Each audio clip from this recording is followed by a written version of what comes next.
Hello ಗೆಳೆಯರೇ, ಇವತ್ತು ನಮ್ಮ ಧ್ರುವಂತಣ್ಣನ ಬಾಧೆ ಕೇಳೋಣ ಬನ್ನಿ ಗಾಯ್ಸ್. ನಮ್ಮ ಗಿಲ್ಲಿ ರಕ್ಷು ಹವ ನೋಡಿ ಉರ್ಕೊಂಡ್ಬಿಟ್ಟಿಂದನ ನಮ್ಮ ಧ್ರುವಂತಣ್ಣಂದು ಬಿಗ್ ಬಾಸ್ ಮನೆಯಲ್ಲಿ ಒಂದೇ ಒಂದು ಗೋಳು. ಅವ್ರಿಗೆ ನಾನು ಹೃದಯದಲ್ಲಿ ಸ್ಥಾನ ಕೊಟ್ಟಿದ್ದೆ, ಆದರೆ ಅದನ್ನು ಅವ್ರು ಕಳ್ಕೊಂಡ್ರು. ಅವ್ರಿಗೆ ಯೋಗ್ಯತೆ ಇಲ್ಲ, ಅವರಿಗೆ ನನ್ನ ಪ್ರೀತಿ ಪಡ್ಕೊಳ್ಳೋ ಅದೃಷ್ಟ ಇಲ್ಲ ಅನ್ನೋದು ಒಂದೇ ಚಿಂತೆ. ಅಲ್ಲ, ನಮ್ಮ ಧ್ರುವಂತಣ್ಣಗೆ ಎಕ್ಸ್ಪೆಕ್ಟೇಷನ್ ಸ್ವಲ್ಪ ಜಾಸ್ತಿ ಅನ್ಸುತ್ತೆ ಅಲ್ವಾ? ಬಿಗ್ ಬಾಸ್ ಮನೆಗೆ ಫ್ಯಾಮಿಲಿನ ಪಡ್ಕೊಳ್ಳೋಕೆ ಬಂದಿದ್ದಾರಾ, ಆಟ ಆಡಕ್ಕೆ ಬಂದಿದ್ದಾರಾ ಅಂತಾನೆ ಗೊತ್ತಾಗಲ್ಲ. ಬಿಗ್ ಬಾಸ್ ಮನೆಯಲ್ಲಿ ಯಾರು ಯಾವಾಗ ಬೇಕಾದರೂ ಯಾರ ಮೇಲೆ ಬೇಕಾದರೂ ತಿರುಗಿ ಬೀಳ್ಬೋದು. ಇವತ್ತು ಫ್ರೆಂಡ್ ಆಗಿರೋರು ನಾಳೆ ದುಶ್ಮನ್ಗಳಾಗ್ಬೋದು. ಸೇಮ್ ನಮ್ಮ ಜಾನು ಹಾಗೂ ಅಶ್ವಿನಿ ಅಕ್ಕಂತರ. ಇವತ್ತು ದುಶ್ಮನ್ಗಳಾಗಿರೋರು ನಾಳೆ ಫ್ರೆಂಡ್ಸ್ ಆಗ್ಬೋದು. ಸೇಮ್ ಜಾನು ಅಶ್ವಿನಿ ಫ್ರೆಂಡ್ಶಿಪ್ ಬಿಟ್ಟ ಮೇಲೆ ಗಿಲ್ಲಿಯವರ ಗ್ರೂಪು ಜಾನು ಅಕ್ಕನ ಒಪ್ಕೊಂಡ ಹಾಗೆ ಎಲ್ಲರೂ ಕೂಡ ಆಟ ಆಡಕ್ಕೆ ಬಂದಿದ್ದಾರೆ. ಆದರೆ ನಮ್ಮ ಧ್ರುವಂತಣ್ಣನ ಕತೆನೇ ಬೇಳೆ. ರಕ್ಷಿತಾ ಧ್ರುವಂತ್ಗೆ ನಾಟಕ ಅಂತ ಕೊಟ್ಟಿದ್ದಣ್ಣ ಫುಲ್ ಫೈರ್ ಆಗಿದ್ದಾನೆ. ಏನಂತ ಸ್ವಲ್ಪ ನೋಡ್ಕೊಂಡು ಬರೋಣ ಬನ್ನಿ. ಅದಕ್ಕಿಂತ ಮುಂಚೆ ಎಲ್ರಿಗೂ ನಮ್ಮ ಸೆನ್ಸೇಷನಲ್ ನ್ಯೂಸ್ ಟೈಮ್ಗೆ ಸ್ವಾಗತ. ನೀವಿನ್ನೂ ನಮ್ಮ ಚಾನೆಲ್ನ ಸಬ್ಸ್ಕ್ರೈಬ್ ಮಾಡೋದಿದ್ರೆ ಸಬ್ಸ್ಕ್ರೈಬ್ ಮಾಡಿ, ಅಲ್ಲೇ ಇರುವ ಬೆಲ್ ಐಕಾನ್ ಮೇಲೆ ಕ್ಲಿಕ್ ಮಾಡಿ. ಓಕೆ, ಈಗ ಮ್ಯಾಟ್ರಿಗೆ ಬರೋಣ. ಪಾರದ ಕತೆ ಕಿಚ್ಚನ ಜೊತೆಯಲ್ಲಿ ಒಂದು ಟಾಸ್ಕ್ ಇರುತ್ತೆ.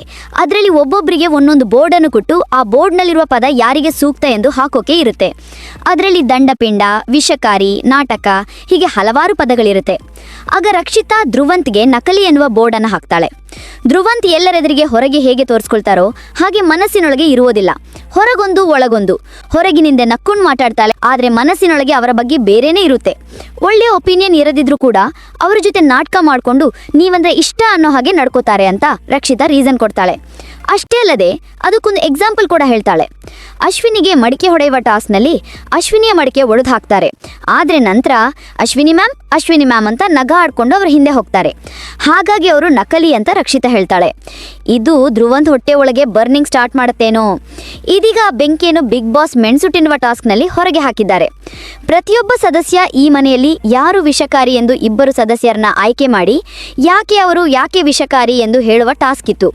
ಹಾಗೂ ಅವರು ಆಯ್ಕೆ ಮಾಡಿದ 2 ವ್ಯಕ್ತಿಗಳು ಕಾಯಿ ಮೆಣಸನ್ನು ತಿನ್ಬೇಕಿತ್ತು. ಆಗ ಧ್ರುವಂತ್ ಈ ಮನೆಯಲ್ಲಿ ವಿಷಕಾರಿಯಾದ 2 ವ್ಯಕ್ತಿಗಳು ಗಿಲ್ಲಿ ಹಾಗೂ ರಿಷಾ ಎಂದು ತೆಗೆದುಕೊಳ್ತಾನೆ.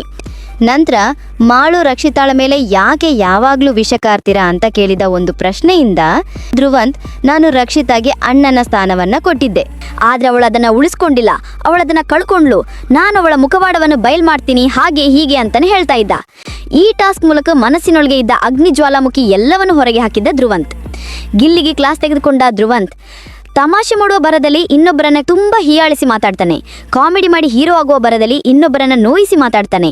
ಅವರ ಇಮೇಜ್ನ, ಸೆಲ್ಫ್ ರೆಸ್ಪೆಕ್ಟ್ನ ಡ್ಯಾಮೇಜ್ ಆಗೋ ಹಾಗೆ ವರ್ತಿಸ್ತಾರೆ. ಹಾಗಾಗಿ ತನ್ನ ಆಯ್ಕೆ ಗಿಲ್ಲಿ ಎಂದು ಹೇಳ್ತಾರೆ. ಆಗ ಗಿಲ್ಲಿ, ಮುನ್ನೆ ನೀವು ಕಳಪೆ ಕೊಡುವಾಗ ಗಿಲ್ಲಿಯವರ ಕಾವ್ಯ ಎಂದು ಹೇಳ್ತೀರಾ, ಆಗ ಇನ್ನೊಬ್ಬರಿಗೆ ನೋವಾಗುತ್ತಂತೆ ಅಂದ್ಕೊಳ್ಳೋದಿಲ್ವಾ? ಇದು ನೀವು ವಿಷ ಕಾರುವುದಲ್ವಾ? ನೀನು ನನಗೆ ಹೇಳಬೇಕಾದ್ರೆ ನನಗೆ ಮಾತ್ರ ಹೇಳಬೇಕು, ಇನ್ನೊಬ್ಬರಿಗೆ ಹೇಳಿದ್ರೆ ಇನ್ನೊಬ್ಬರ ಮನಸ್ಸು ನೋವಾಗುತ್ತದೆ ಅಂತ ನೀನು ಯಾಕೆ ಯೋಚನೆ ಮಾಡಲಿಲ್ಲ? ನಾನು ನಿನಗೆ ರೇಗಿಸ್ತಾ ಇದ್ದೀನಿ ಅಂತ ಅಂದರೆ ನೀನು ನನ್ನನ್ನು ರೇಗಿಸು, ನೀನು ನನ್ನನ್ನು ಕಾಲೆಳಿ ಎಂದು ಗಿಲ್ಲಿ ಹೇಳ್ತಾನೆ. ಆಗ ಧ್ರುವಂತ್ ಅದು ನನ್ನಿಷ್ಟ ಎಂದು ಹೇಳ್ತಾನೆ. ಅದಕ್ಕೆ ಗಿಲ್ಲಿ ಇದು ನನ್ನಿಷ್ಟ ಎಂದು ಹೇಳ್ತಾನೆ. ನಂತರ ಗಿಲ್ಲಿ ಸರಿದಿ ಬಂದಾಗ ಗಿಲ್ಲಿ ಕೂಡ ಧ್ರುವಂತ್ನ ಆಯ್ಕೆ ಮಾಡ್ತಾನೆ. ಇಲ್ಲೇ ಧ್ರುವಂತನಿಗೆ ಗಿಲ್ಲಿ ಸರಿಯಾಗಿ ಕೊಟ್ಟ ನೋಡಿ. ಬೇರೆಯವರಿಗೆಲ್ಲ ಹೋಲಿಸಿದ್ರೆ ಅಣ್ಣ ಜಾಸ್ತಿ ವಿಷ ಕಾರ್ತಾನೆ. ಹೇಗಂದ್ರೆ ಎಲ್ಲರೂ 5 ನಿಮಿಷ ವಿಷ ಕಾರಿದ್ರೆ ಅಣ್ಣ 5 ಗಂಟೆ ವಿಷ ಕಾರ್ತಾನೆ. ಇವರ ಮೆಂಟಾಲಿಟಿ ಹೇಗಿದೆ ಅಂದರೆ ಬಿಗ್ ಬಾಸ್ ಮನೇಲಿ ನಾನೊಬ್ಬನೇ ಕರೆಕ್ಟ್ ಆಗಿದ್ದೀನಿ, ಎಲ್ಲ ಫೂಟೇಜ್ಗೋಸ್ಕರ ಬಂದಿರೋದು ಅಂತಾನೆ. ಇವರಿಗೆ ಫೂಟೇಜ್ ಬೇಡವಾ? ಎಲ್ಲರೂ ಗುಂಪುಗಾರಿಕೆ ಮಾಡ್ತಾರೆ ಅಂತಾನೆ.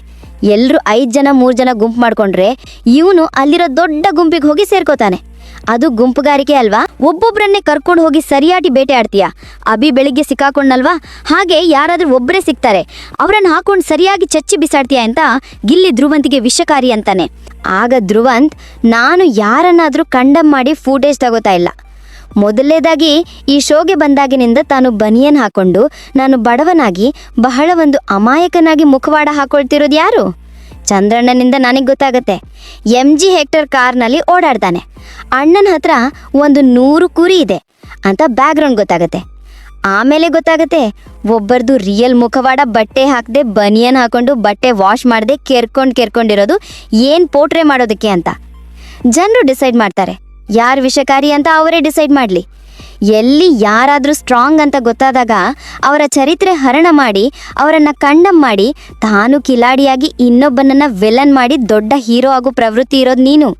ತನ್ನಂತಾನು ದೊಡ್ಡ ಕಾಮಿಡಿಯನ್ ಅಂದ್ಕೊಂಡು ಇನ್ನೊಬ್ಬನನ್ನು ಜೋಕರ್ ಮಾಡ್ತೀಯ.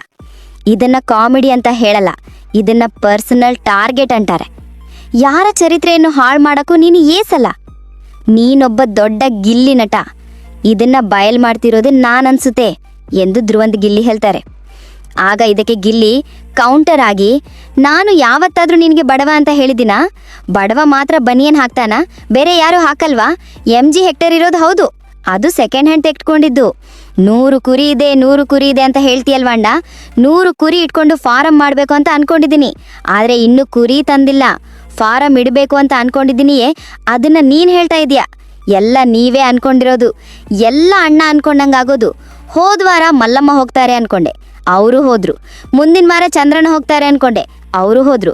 ಅಣ್ಣ ಯಾರನ್ನ ಅನ್ಕೊಳ್ತಾರೋ ಅವ್ರನ್ನೇ ಕಳ್ಸೋದು. ಎಲ್ಲ ಜಾಗ್ರತೆ ಆಗಿರಿ. ಬಹುಶಃ ಮುಂದಿನ ವಾರ ನೀವೇ ಹೋಗೋದನ್ಸತ್ತೆ. ಬಹುಶಃ ಇಡೀ ಮನೆ ತಿರುಗು ಬಿದ್ದ ಕಾರಣವಿರಬಹುದು. ಧ್ರುವಂತ್ ಮಾತಿನಲ್ಲಿ ಕಂಟ್ರೋಲ್ ತಪ್ಪಿದ್ದಾರೆ. ಧ್ರುವಂತ್ ಅವರ ಓವರ್ ಎಕ್ಸ್ಪೆಕ್ಟೇಷನ್ ಈ ಪರಿಸ್ಥಿತಿಗೆ ತಂದು ನಿಲ್ಲಿಸಿದೆ ಅನ್ಸುತ್ತೆ. ನಿಮ್ಗೇನನ್ಸುತ್ತೆ ಅಂತ ಕಮೆಂಟ್ ಮಾಡಿ ತಿಳಿಸಿ. ಇನ್ನೊಂದು ಹೊಸ ವಿಡಿಯೋ ಜೊತೆ ಬರ್ತೀನಿ. ಅಲ್ಲಿವರೆಗೂ ನಮ್ಮ ಯೂಟ್ಯೂಬ್ ಚಾನಲ್ನ ಸಬ್ಸ್ಕ್ರೈಬ್ ಮಾಡಿ, ಅಲ್ಲೇ ಇರೋ ಬೆಲ್ ಐಕಾನ್ ಮೇಲೆ ಕ್ಲಿಕ್ ಮಾಡಿ.